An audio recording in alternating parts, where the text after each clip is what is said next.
If I always found myself guilty in everything, always wrong, always insufficient for him, today I know the reason why. For years I believed I was the problem, that I wasn't feminine enough, not organized enough, not calm enough, not enough, in any possible way. We met during a time when I was full of plans. I had a career, friends, confidence. In the beginning, his remarks were subtle. "You don't look your best in that dress." "You should speak more softly." A classy woman doesn't react like that. I thought he wanted to help me, that he was refining me, that he saw potential in me that I didn't yet see in myself. After some time, we got married. Our child was born. And along with motherhood came the rules. Not suggestions, rules. Whenever we had to go somewhere, I had to dress exactly the way he said. He chose the dresses, the shoes, the shade of lipstick. My mother used to dress like this for events. This is how a respectable wife should look. If I refused, there would be a scandal. Long silences, doors slammed, or he would simply cancel our plans. "We're not going anywhere if you can't look decent." Decent meant resembling his mother. At home, everything had to be perfect, not just clean, excessively clean. Towels aligned perfectly, pillows arranged symmetrically, floors spotless. If he found a crumb, he would say, "My mother would never have left something like this." I was living in a museum, not in a home with a small child. I put my career on hold because a child needs a present mother. I gave up projects, friends, social outings, myself, everything to meet his standards. And the more I did, the more demanding he became.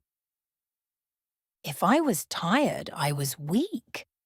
If I protested, I was ungrateful. If I cried, I was dramatic.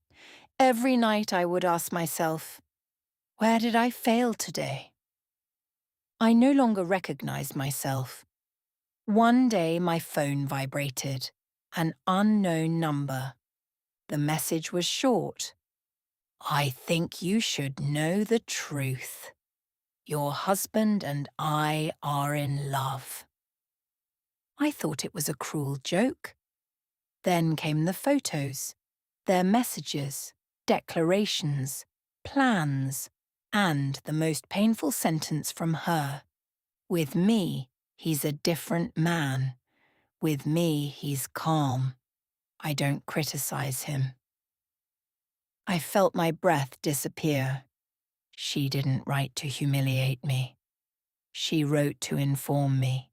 She said she was tired of being hidden, that he kept promising he would leave me, but never did.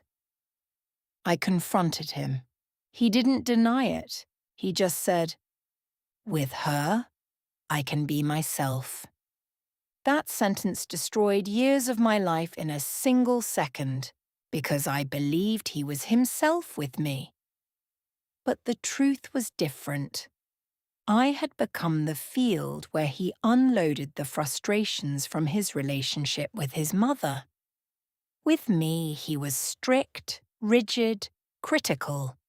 He tried to shape me, control me, create the perfection he could never achieve in front of her. The other woman looked nothing like me. She wasn't obsessively tidy. She wasn't elegant. She wasn't put together. She was relaxed. She accepted him messy, nervous, imperfect. And then I understood. He hadn't chosen her because she was better. He chose her because she was the opposite of his mother. Psychology talks about men raised under dominant or hypercritical mothers. They often develop a compulsive need for approval. In adult relationships, they replay the conflict. With the wife, they become controlling, trying to gain the power they never had as children.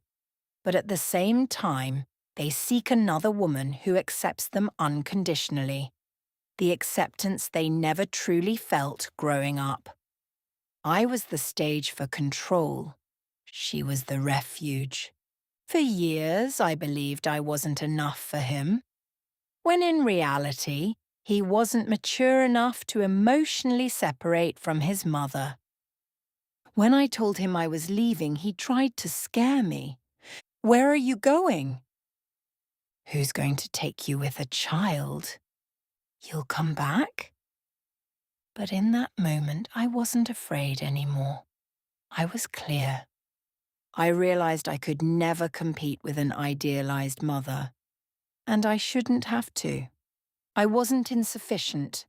I was just playing a role in a drama that began long before I entered his life.